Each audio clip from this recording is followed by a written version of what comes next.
राजा दुल्हा तक तो ठीक बा, लेकिन पोपो कौन बीमारी है? मास्टर साहब बताइए।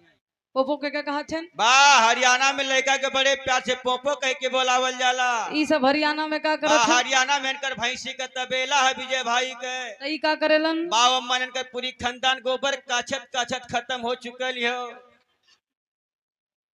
पागल कहलिन दुल्हन का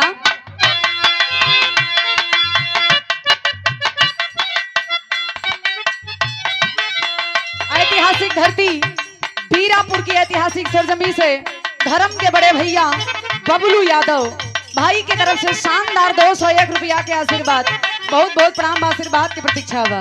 दरोगा भैया अबे बिहार वाली भौजी लगल इनका एक लाई नौरी कहलिन का